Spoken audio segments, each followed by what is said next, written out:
Hi, it's Maria from Still Dreaming Homestead. As always, I'm really glad to be back with you. We're going to continue reading in our book, On the Banks of Plum Creek by Laura Ingalls Wilder. So, this is kind of interesting. Today is October the 10th, and we're reading chapter 10. Cattle in the Hay. So this is the simple picture they put, just some leaves and grass. Summer was gone, winter was coming, and now it was time for Pa to make a trip to town. Here in Minnesota, town was so near that Pa would be gone only one day, and Ma was going with him. She took Carrie because Carrie was too little to be left far from Ma. But Mary and Laura were big girls. Mary was going on 9, and Laura was going on 8, and they could stay at home and take care of everything while Pa and Ma were gone. For going to town, Ma made a new dress for Carrie from the pink calico that Laura had worn when she was little. There was enough of it to make Carrie a little pink sunbonnet. Carrie's hair had been in curl papers all night. It hung in long, golden, round curls, and when Ma tied the pink sunbonnet strings under Carrie's chin, Carrie looked like a little rose. Ma wore her hoop skirts and her best dress, the beautiful chalice with the little strawberries on it that she had worn to the sugaring dance at Grandma's long ago in the big woods. Now be good girls, Laura and Mary, was the last thing that she said. She was on the wagon seat with Carrie beside her. Their lunch was in the wagon. Pa took up the axe goad. We'll be back before sundown, he promised. Hi-oop, he said to Pete and Bright. The big ox and the little one leaned into their yoke, and the wagon started. Goodbye, Pa. Goodbye, Ma. Goodbye, Carrie. Goodbye. Laura and Mary called after them. Slowly the wagon went away. Pa walked beside the oxen. Ma and Carrie, the wagon and Pa all grew smaller till they were gone into the prairie. The prairie was big and empty then, but there was nothing to be afraid of. There were no wolves. There were no Indians. Besides, Jack stayed close to Laura. Jack was a responsible dog. He knew that he must take care of everything when Pa was away. That morning, Mary and Laura played by the creek among the rushes. Remember, that's a type of plant. They did not go near the swimming hole. They did not touch the straw stack. At noon, they ate their corn dodgers and molasses and drank the milk that Ma had left for them. They washed their tin cups and put them away. Laura wanted to play on the big rock, but Mary wanted to stay in the dugout. She said that Laura must stay there too. Ma can make me, said Laura, but you can't. I can so, said Mary. When Ma's not here, you have to do what I say, 'cause I'm older. You have to let me have my way because I'm littler, said Laura. That's Carrie, it isn't you, Mary told her. If you don't do what I say, I'll tell Ma. I guess I can play where I want to, said Laura. Mary grabbed at her, but Laura was too quick.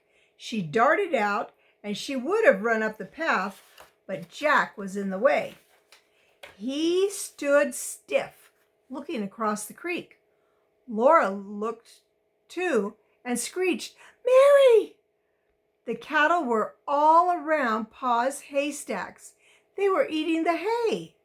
They were tearing into the stacks with their horns, gouging out hay, eating it, and trampling it. There would be nothing left to feed Pete and Bright and Spot in the wintertime. Jack knew what to do. He ran growling down the steps to the footbridge. Pa was not there to save the haystacks. They must drive those cattle away. Oh, we can't, Mary said, scared. But Laura ran behind Jack and Mary came after her. They went over the creek and past the stream. They came up to the prairie and they saw the fierce big cattle quite near.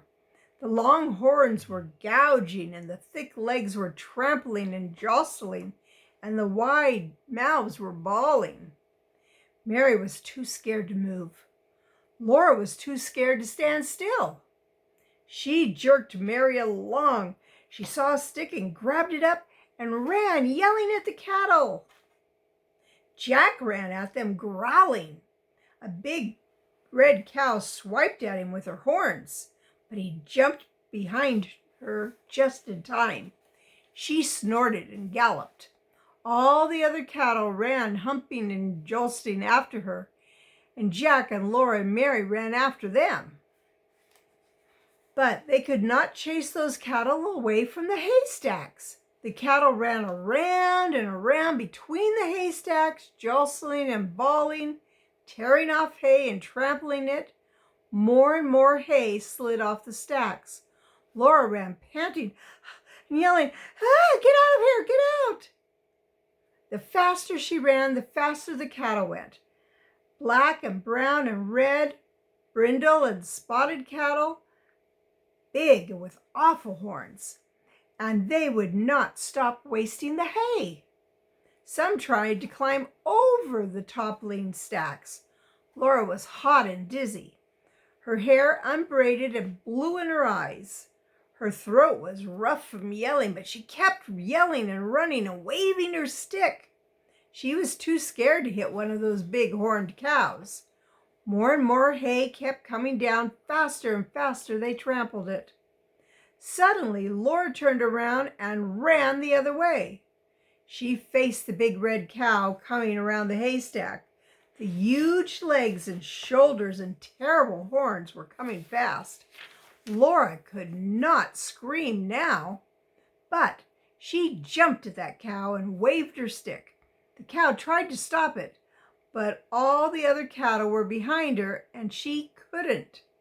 She swerved and ran away across the plowed ground. All the others galloped after her. Jack and Laura and Mary chased them farther and farther into the hay. Far into the high prairie grasses they chased those cattle. Johnny Johnson rose out of the prairie, rubbing his eyes. He had been lying asleep in a warm hollow of grass. "Johnny! Johnny!" Laura screeched. "Wake up and watch the cattle." "You'd better," Mary told him. Johnny Johnson looked at the cattle grazing in the deep grass, and he looked at Laura and Mary and Jack. He did not know what had happened, and they could not tell him, because the only words that he knew were in Norwegian. They went back through the high grass that dragged at their trembling legs. They were trembling because they were so tired. They were glad to drink at the spring.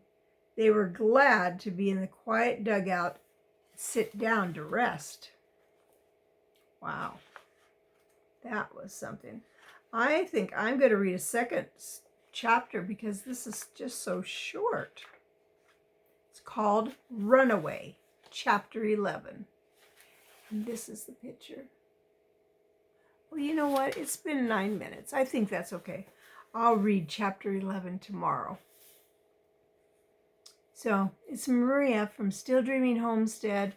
I want to pray blessings on you and yours, in your house, and out of your house, in the day and in the night. Whatever happens, keep dreaming. All right. Good night.